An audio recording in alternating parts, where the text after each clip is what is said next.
Hello and welcome everyone to today's Association for Manufacturing Excellence webinar titled Building an Improvement Culture Using the Intermountain Healthcare and Continuous Improvement Method. I'm Jerry Strohmeyer, the Education and Training Program Coordinator for AME, and I will be your moderator. Today's presenter is Brian Crowell, Assistant Vice President at Intermountain Healthcare.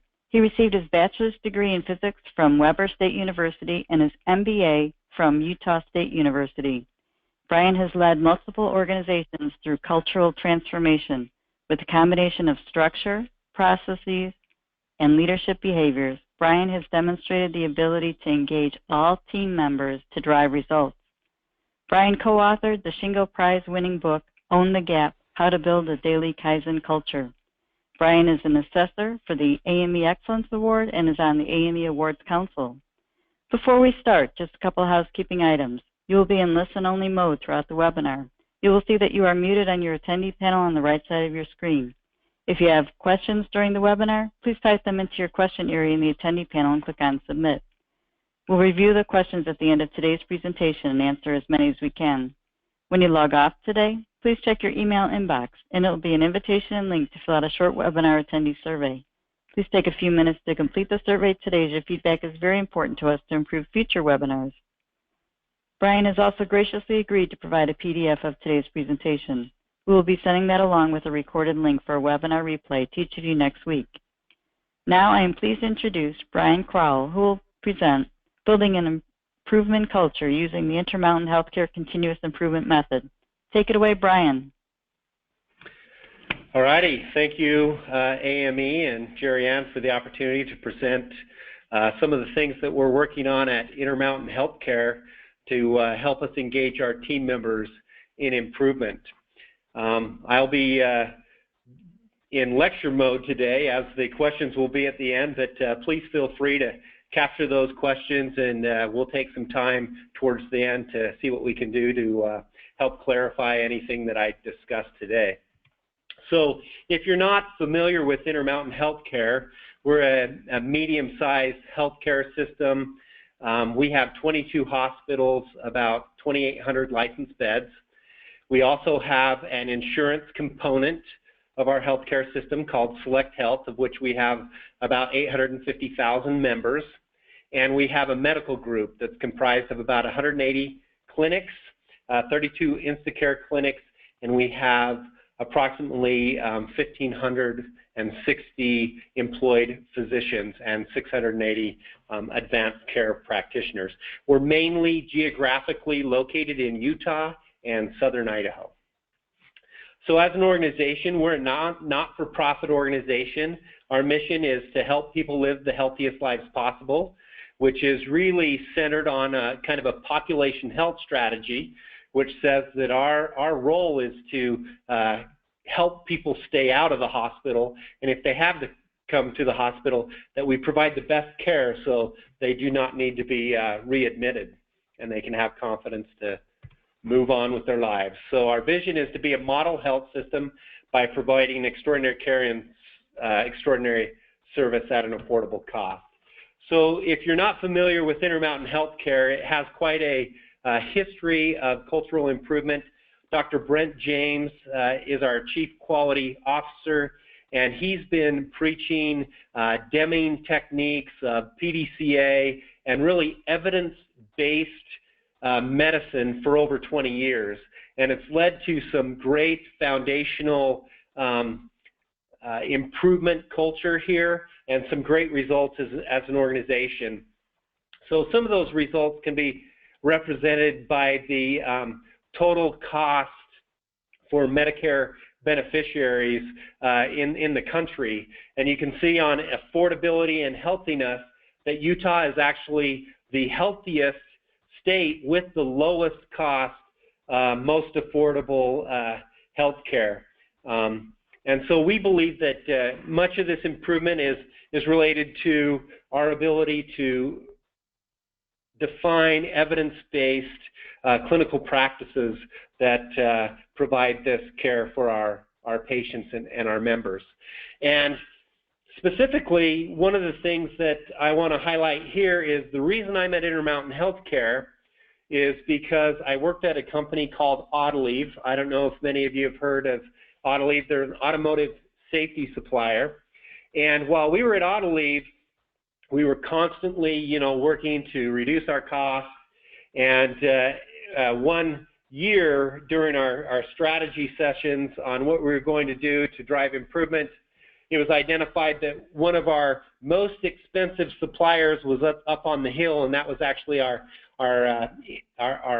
healthcare provider, which was McCady Hospital, and SelectHealth, our insurance provider. We consistently saw, 5 to 10% increases in healthcare costs each year. And so we said, let's go see if we can partner with McCady Hospital and utilize some of these lean manufacturing techniques of the Autoliv production system. And that started about 6 or 7 years ago as a pilot for Intermountain Healthcare. And they're in the Weaver County area, northern Utah, of which the biggest city is Ogden, Utah.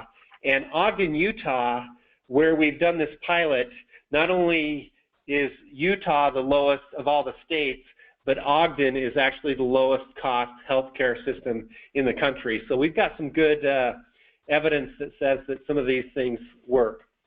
So I'm new to healthcare, and healthcare has many challenges. Most of the normal public don't understand the risks associated with going to the hospital. There's unacceptable rates of harm. The third leading cause of death in the United States has actually been reported as medical error, and cost increases, access, variation, very bureaucratic. So there's a lot of challenges, and there's a lot of challenges in how do you actually implement a system-wide improvement effort, and what is your approach in a company like Intermountain Healthcare with 40,000 employees and the structure that I described earlier.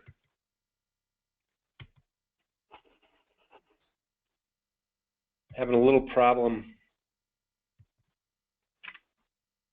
with my advancing my slide. My screen's frozen. I apologize. Okay, there we go. It turned, yeah. Okay. Great. I'll show my screen again. Apologize for that. So one of the things that we did as an approach to introduce this methodology that I'm going to talk about is, really frame, what's important in an organization and what sets organizations apart. So we really all have the same inputs. We all have people, material, equipment, etc. And in healthcare, just like any other business, we're driving towards the same outcomes, which is, patient employee safety, satisfaction, reducing costs, etc. The difference between one organization and another is the methodology that they use to actually drive those outcomes.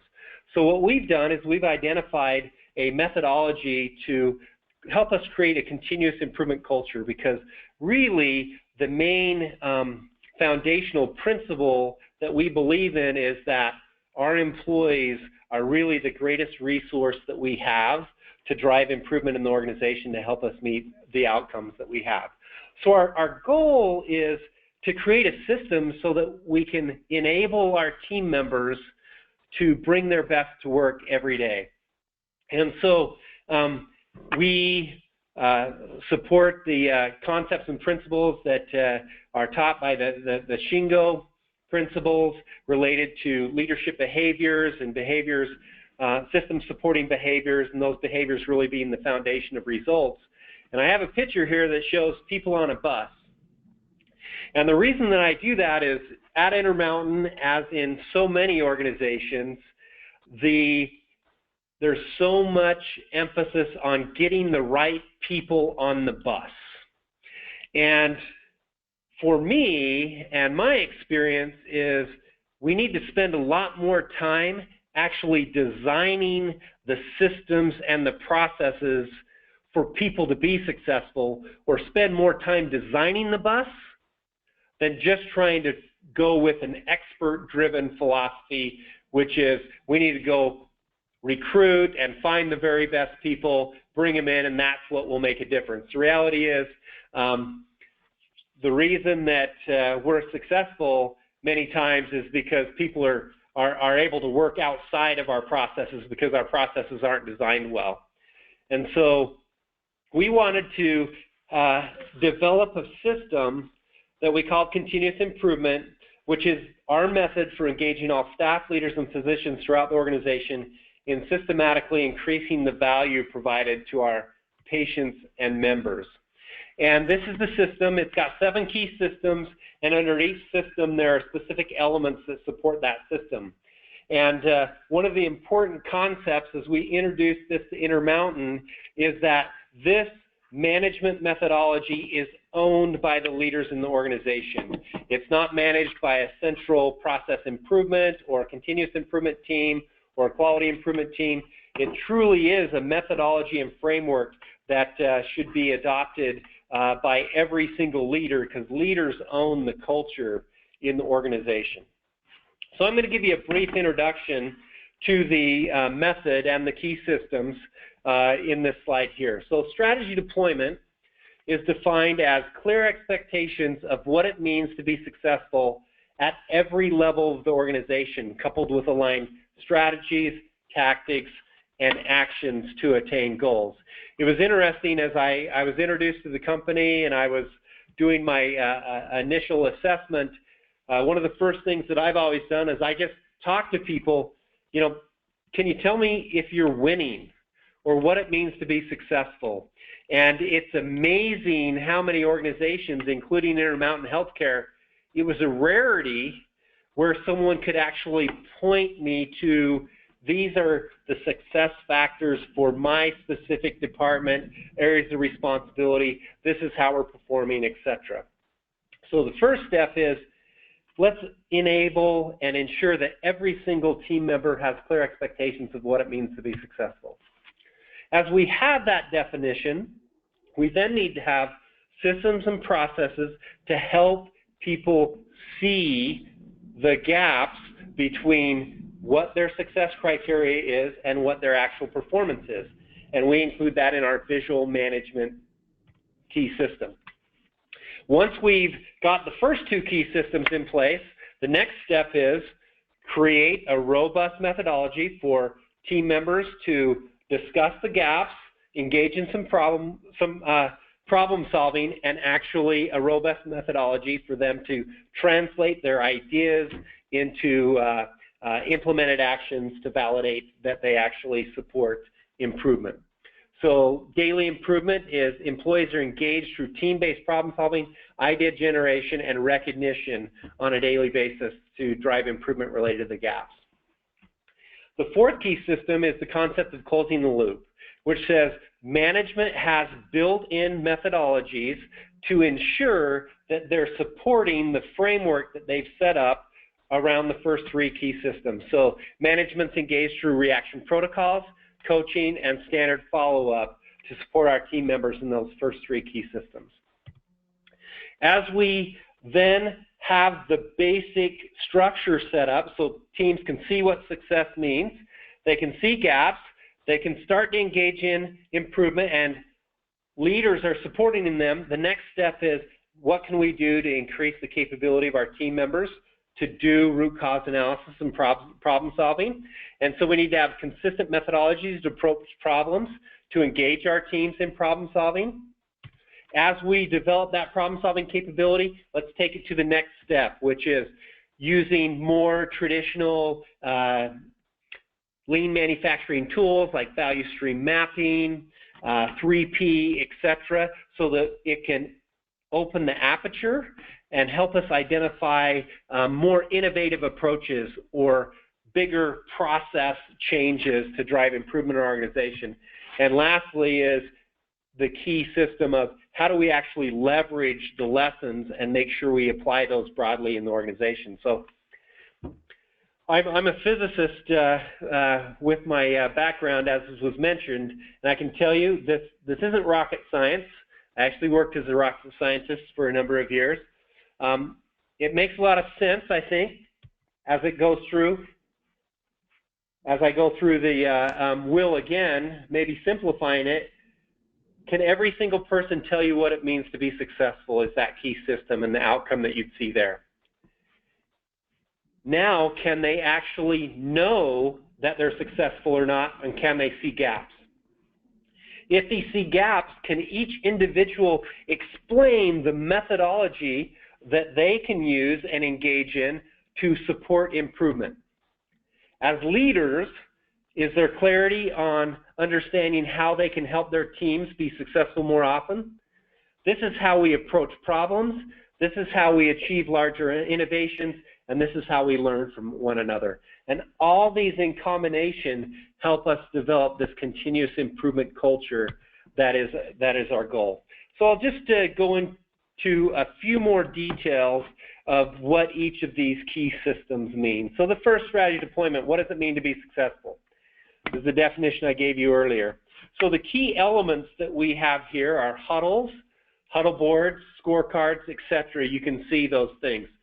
Just to give an example, so initially, as we're introducing these concepts through a very large organization, again, we have 40,000 employees, the idea is that every team will have a huddle board where they've identified their success factors and KPIs, and then, very important, they'll have a mechanism to actually communicate around those gaps with a huddle. So the first two key elements are really, let's initiate that every team has a visual representation of what it means for them to be successful, and then they have this framework to actually look and communicate around what is on that huddle board. So that's where we've started as an organization. So really, this concept of strategy deployment, it's to help us provide more awareness, alignment, accountability, assurance with the closed loop components, and autonomy in the organization to drive improvement. Our approach has been every single level can help identify what their key metrics are with some coaching from their leaders in a process I'll talk about a little bit more. So here's our strategy deployment cycle. And interestingly enough, this basic cycle was not apparent here at Intermountain Healthcare at any level. Like I mentioned, I went and I asked people, what does it mean to be successful? You know, what are you actually doing to drive improvement around those gaps, etc. So here's our strategy deployment cycle, and I'll go through this very quickly. So the first concept is, at each level organization, we need to identify what our true north statements are. What's a directional description of what success looks like? What's our aspirational target? And so we developed, as part of the initiation of this activity, fundamentals of extraordinary care that support our mission, vision, and values. So under safety, our true north statement is patients and caregivers experience zero harm. That helps frame where we want to go. The next step is, how do we measure that we're moving in the direction of our true north statement? So KPIs is how we validate that we're moving towards the true north statement. There's an example. So zero harm, we have significant safety events is a key metric to help us understand how we're progressing towards our zero harm true north. Once you've identified those key performance indicators, the next step is, have we actually identified our specific strategies and plans to support our KPIs? I know this seems very logical, but it's interesting how so many organizations lack this framework. So what we have is, we have a strategy connection tool which we can show a correlation between each one of our key strategic initiatives and our KPIs and the associated true north statement. What this shows here is, you can see safety, if it's bolded with a 1, that means that that specific initiative's primary focus is to support our zero harm true north statement and KPIs, but it also has some support of other fundamentals of extraordinary care with quality, patient experience, and engaged caregivers. So once we've actually identified what those strategic initiatives are, every level of leadership needs to have a robust methodology that they can actually translate that strategic initiative into future goals, target statements, and action plans. And so we've adopted the A3 methodology where they'll go through, identify what the future state is, and then specifically leading and lagging metrics that help us understand how well the plan is progressing and if the plan is actually driving the outcomes that we anticipated for the specific strategic initiative. One of the other things coupled in the A3 activity is actually putting together a specific plan. I've found that, many of our higher level leaders, our vice presidents and our directors, they have really the responsibility to outline what are our key milestones and tactics and specific actions that we're doing to support goal achievement, and then how do we follow up on those. And we have specific processes to do that project management through these action plan details. So now that we have all this in place, we then go ahead and put what is our specific goals related to those KPIs. We have identified what the KPI, but what is our specific target? Reduce injuries by 20%, reduce workplace violence by 10%, etc. And then the next step is, how do we actually ensure we have alignment through the organization? We do this through a structured catch-ball process in which at each level of the organization, they develop goals, they then communicate that with their leadership team. They then have the option to say, this is how we will support those goals, or here's somewhere we think we need to make some adjustments, and you do that at each level of the organization. Once we've done that, the next steps are, how do you visualize that? How do you have a rhythm so people can see the gaps, and then we can follow up on these plans, which is all about our close-the-loop system. So we have specific things like leader-centered work, scorecard, strategy connection tool, and some other activities that I'll talk to you about a little later on how we close the loop on our strategy deployment process. So this is our strategy deployment cycle that we introduced to the organization within the last year. So huddles, just our huddles, when we introduced those, we coupled it with a focus on safety and quality, and I think that was a natural leverage point for our organization. The advantage of the huddles is it really transfers ownership to the front line to own the goals, provides the visibility, and it provides the structure of goal performance to really do that initial step, which is create this environment where people can start collaborating around their gaps. So I want to talk a little bit about this step back review process. So this has been very, very important for our organization. So just as with the implementation of every standard, there needs to be a clear definition of what are our activities going to be to ensure that people understand the standard. There's a visual cue of when that standard needs to be applied. There's a follow-up mechanism to validate the standard was applied appropriately, and then there's a feedback loop that says where we had abnormalities or gaps in that standard application that we can learn from to drive improvement for the future. Leaders need to have that same type of rigor around this management framework of strategy deployment. And to do that, we have a process called a step back review. And what this entails is, instead of the traditional operations review where leaders go to a conference room, they then do a PowerPoint slide and present to their manager on how their department's performing, the exact opposite happens, is that their leader goes to their organization and meets with their direct report and their team in front of their visual representation of success, or their huddle board.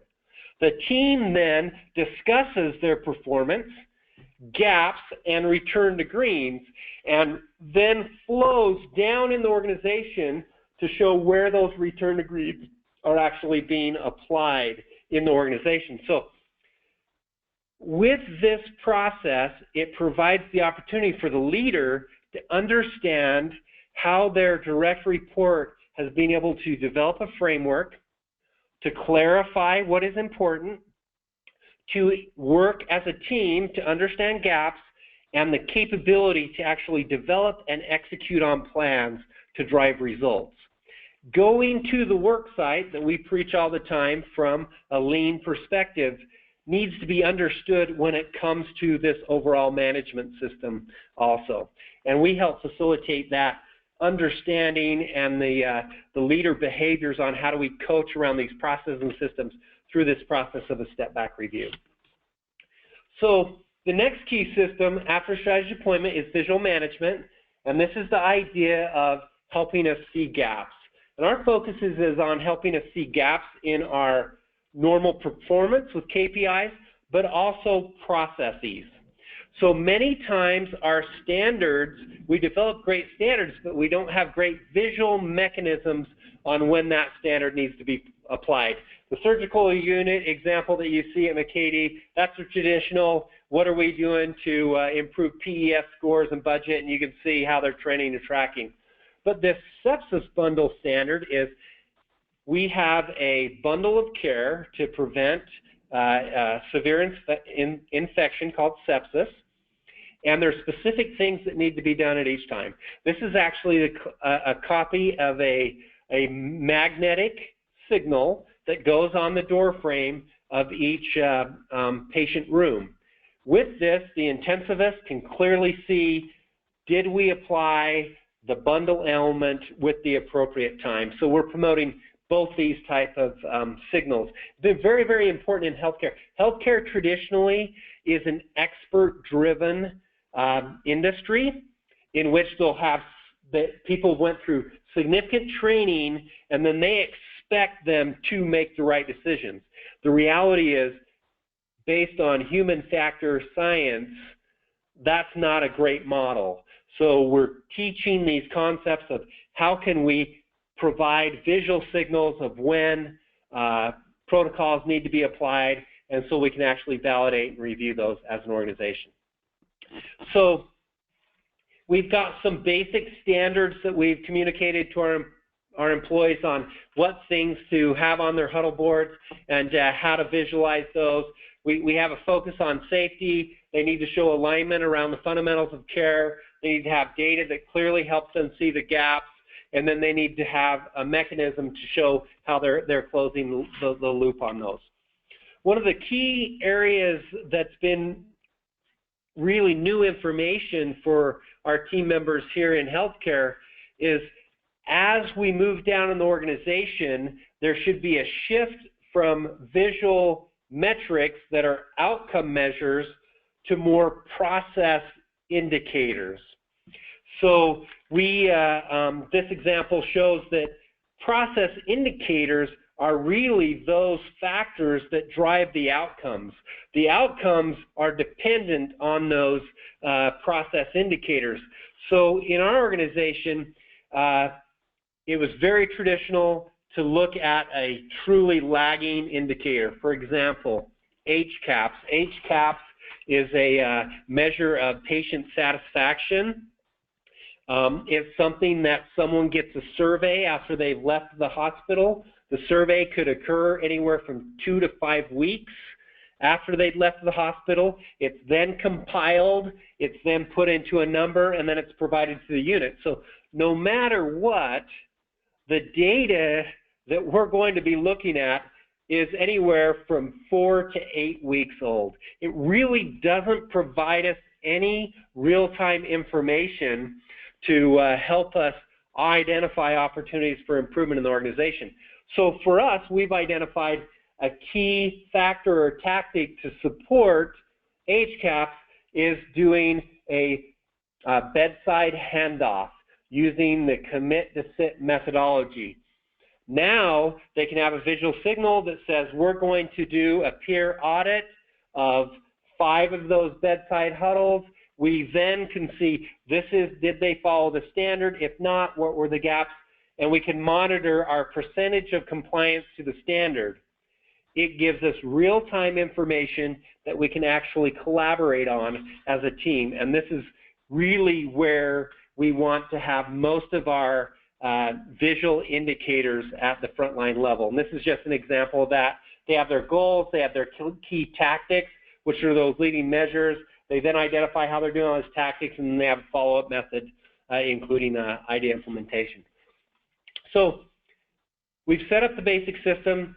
Teams can see gaps in performance. We've made those visual. The next step is, what do they do now?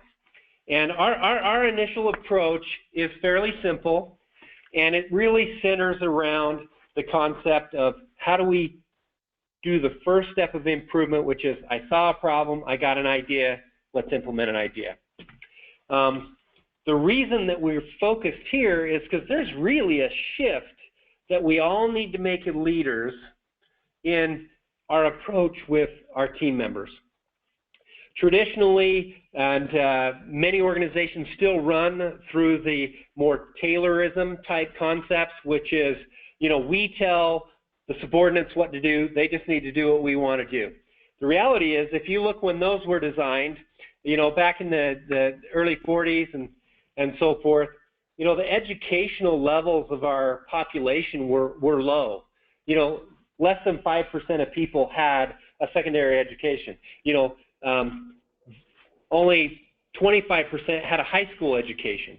And so if you look at the difference now, we're up to 90% almost have a good, strong educational background from high school. And then bachelor's degrees or more, we're up to 30, 40%. So we should shift our approach in we want to tell them what to do into we want to create standards and help us understand what we can do to drive improvement around those standards. So our initial process is we want to have a basic idea system that our team members can use in the organization. It's really interesting. One of the things that I did when I first started, and I do this with each organization that I've been with in the past, I just ask people, so if you had an idea for improvement, what would you do? And a lot of people look at me kind of funny, and they think, they say, well, I guess I send an email to my supervisor, or I talk to my supervisor. Okay, that's good. So what confidence do you have that you'll get feedback on your idea, understanding whether it's accepted or not, and then there will be a vehicle for you to either help in the implementation or you'll understand what the steps to implement the idea are. 100% of the time at Intermountain Healthcare, people could not answer that question. Most organizations I go to, they can't answer that question.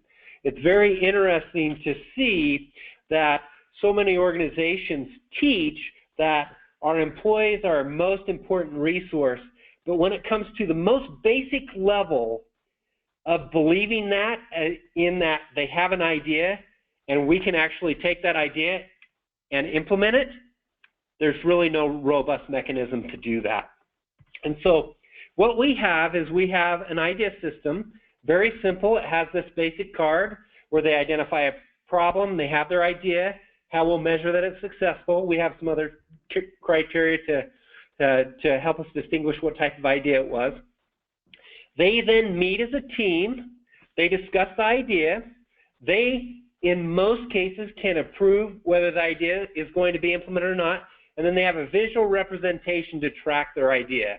And every single week, they follow up on what is the status of our ideas with a specific escalation protocol if the idea goes past a certain threshold. So if the idea hasn't been implemented within 30 days, it will be escalated to the manager to understand what barriers can be removed and to communicate back with the employee the status of what we're doing to try and make sure their ideas are implemented. I think it's a very respectful system, and it's very important. Let me just tell a little story on why this is so meaningful to me and why I've seen that it's so important that as leaders we dedicate time and resource and effort to making sure we have a robust system to listen to our employees. So this is Billy, and he was a machinist at JD Machine, where I was the general manager for a few years.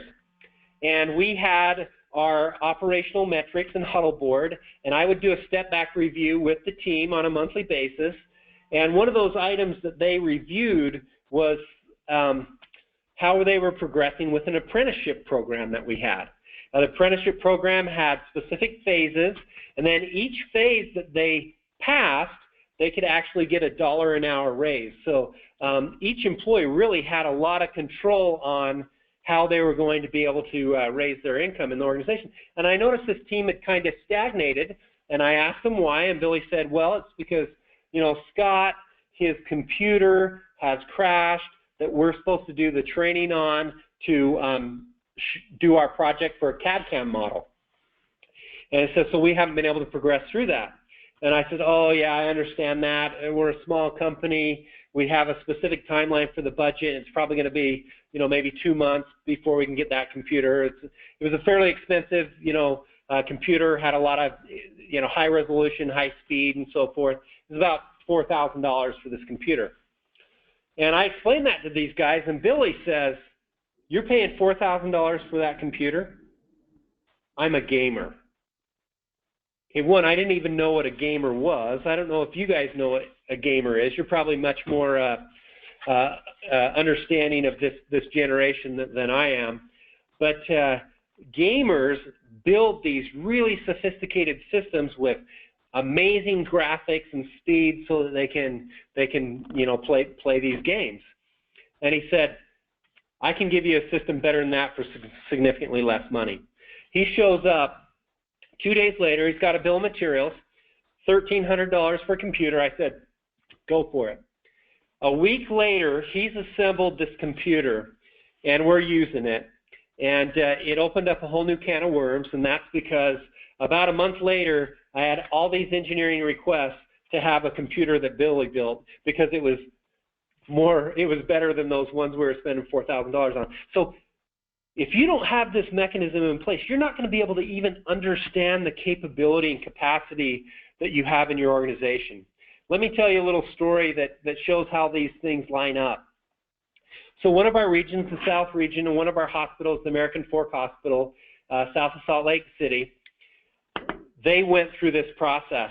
They identified their true north for our clinical processing area and for the whole hospital in general. And so for the whole hospital, they've identified a true north statement that all physicians want to practice and improve medicine at Intermountain Healthcare. This is Sasha. She's a technician in our clinical processing area. They met as a team and said, well, how can we support that true north statement?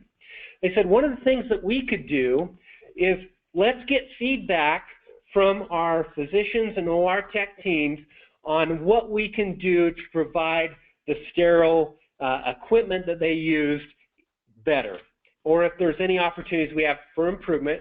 So let's put a process together where we actually go and view surgeries, take time after the surgeries to see if there was anything that we could do to prepare and stage the clinical equipment to facilitate the surgery better. And so this was their idea, okay? They did this, and one of the surgeries they observed was with this ophthalmologist, Dr. Hunsaker. And they asked the question, Dr. Hunsaker said, you know, I do have an issue. He says, you see this scalpel, this device, do you see any problems with it? Put it under microscope, and she says, well, it looks like it's bent at the end. And he says, it is. And he says 30 or 40% of the times when I'm doing a surgery, I go to use this tool, and there's a defect in this instrument. So I have to stop the surgery. We have to go find another instrument that doesn't have this defect so I can proceed. And this, you know, potential risk with the patient takes time and so forth. And so Sasha said, well, let me see what we can do with it. She actually went, mapped the whole process with her team on how they flowed this instrument, observed, talked to the our central processing experts, went and observed again, and she found that they were actually dropping the tip into a soaker cup. And when they were dropping that tip down into the soaker cup, that was actually causing this error. She found that there was no need to actually put this in a soaker cup. They changed the process. They had a tray. They put it parallel on the tray, and essentially they were able to eliminate this problem that Dr. Hunsaker had. So reflecting back on that True North statement, do you think that Dr. Hunsaker believes that Intermountain Healthcare employees are focused at providing an environment where he can provide the best care possible? I think absolutely.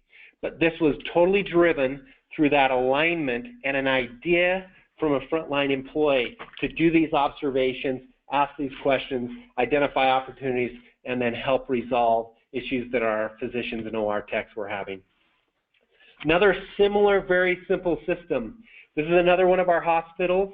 They had an idea that said we have these environmental conditioning units or heat exchangers for our OR rooms, of which we have 12, and let's just turn off the power to that system if the OR room is not in use. They created a little, where it says November, they actually created a little checklist to ensure they were turning that off every single month. And the result that you can't see there that well is it actually saved $30,000 a month. So almost $360,000 a year were saved by virtue of this frontline employee identifying this specific opportunity for improvement. So fundamentally, our focus initially has been on huddles, huddle boards, and idea systems. That's our initial focus as an organization, with some closed-loop methodologies to help our leaders support this daily work.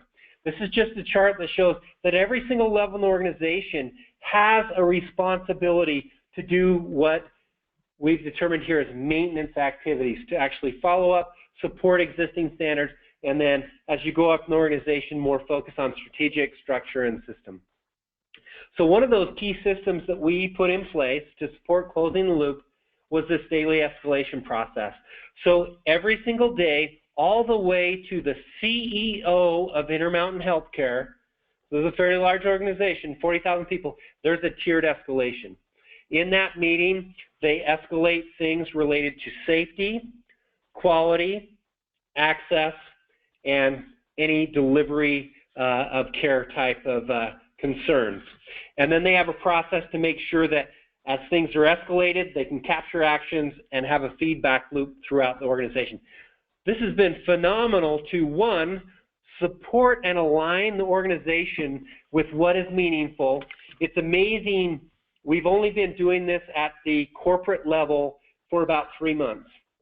And in 3 months, every day they were reporting on the access between 8 and 5 for primary care. We started out and we only had continual access from 8 to 5 for primary care, 40% of our clinics.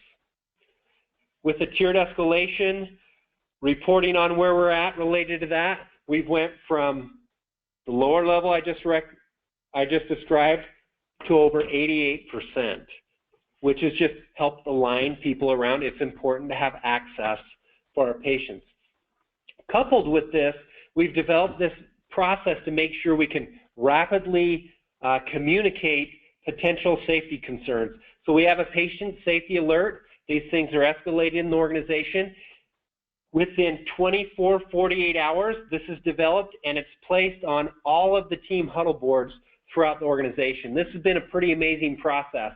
Give you an example of the one that's on your right, the sterile water infusion safety risk. We had an order for one of our nurses to infuse sterile water. There's a challenge. If you infuse sterile water, it can actually be lethal. Okay? It was a mistake in the order. As a nurse was going to try and find the sterile water bags to do the activity, a pharmacist noticed it and said, "Hey, what are you doing?" She told him.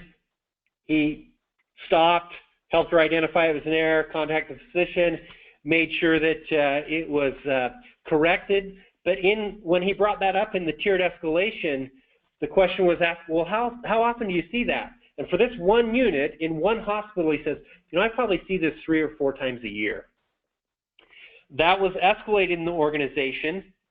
We then put together this safety alert, went throughout our organization, worked with our supply chain organization to have this red sticker placed on every bag saying, not for infusion, for pharmacy dilution only.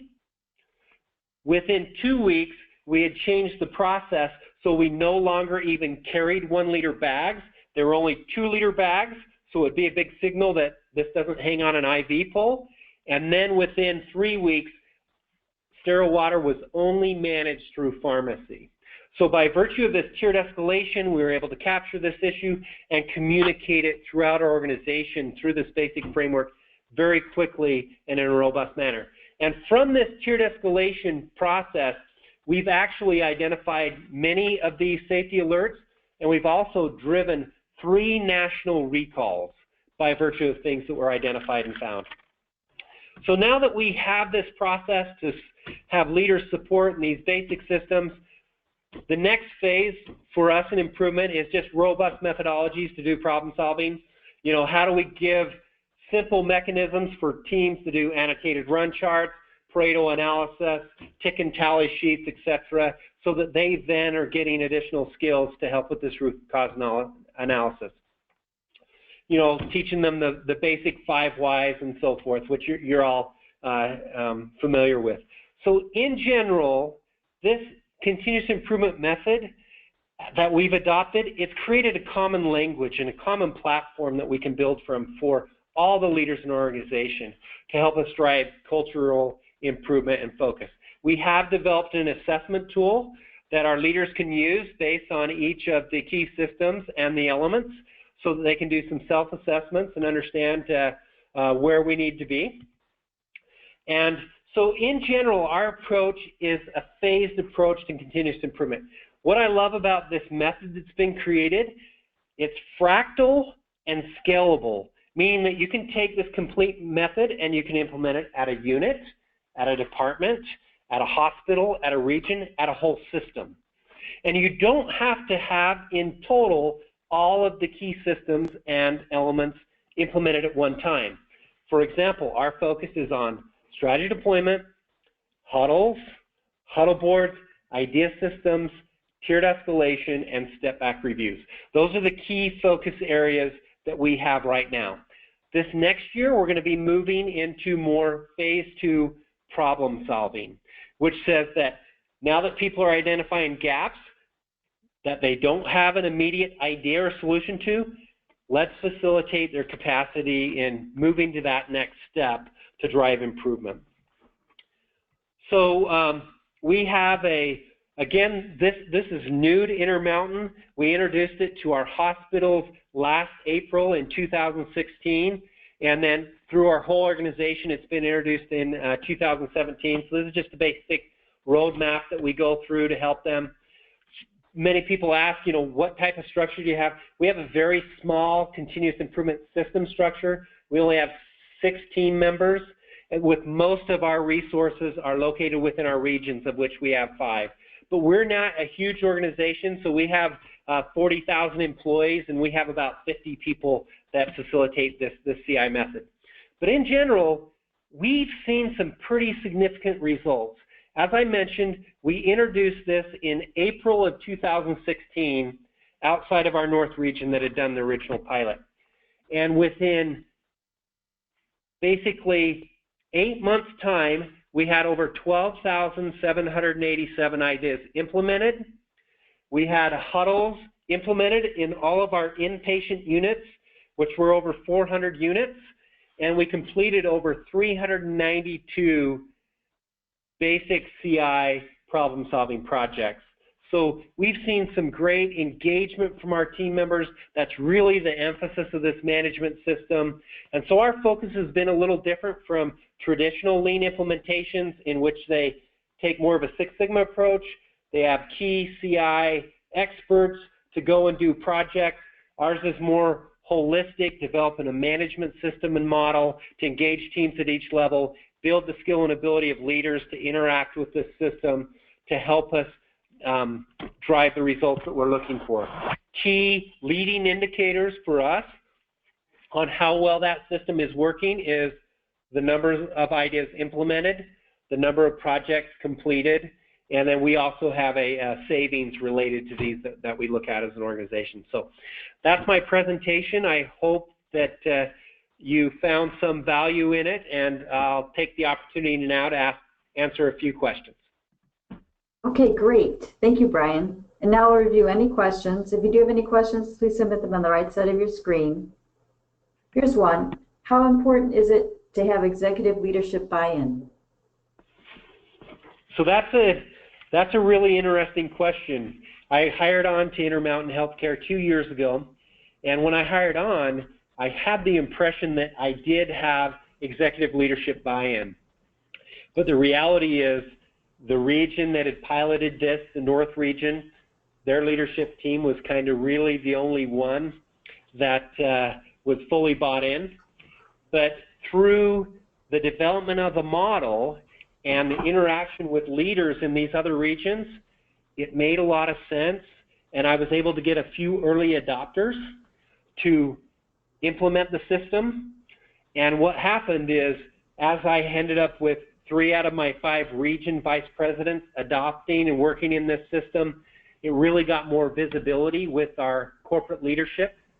And it wasn't until this year that it was fully adopted. But the reality is, you can implement this model at any level of leadership, but it does help facilitate broad application if you can have your executive leadership ownership. Since I have that CEO leadership escalation all the way at that tier, my CEO and the COO are actually doing step-back reviews now. There's significant more pull and application of the method within the organization, but we didn't start out that way. Okay, great, thanks. The next question is, what is the best way to introduce the CI method to a new organization? So I think the best way to introduce them is, a basic overview that shows how the systems are connected, but then really leverage some of those basic principles of strategy deployment, huddles, huddle boards, and idea systems. Keep it simple, don't complicate it, introduce it.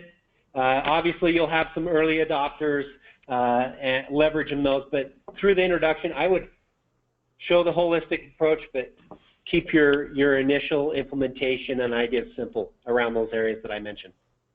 Okay, great. The next question is, with employee ideas, how do you manage ideas that can't be implemented? So that's a good question. It's a good question that I get all the time. And part of the answer to the question is the framework in which you get ideas and review them. Our process is that as employees have ideas, they review them with their local teams. What happens is their local teams will vet the ideas out almost every time. But even more importantly, that idea was related to a problem. And even if there's some problem with the application of how that idea was framed, it provides this collaboration point for people to leverage that idea to potentially come up with a better one to actually help resolve that problem. So one is, ideas typically are a lot of vetted with the team.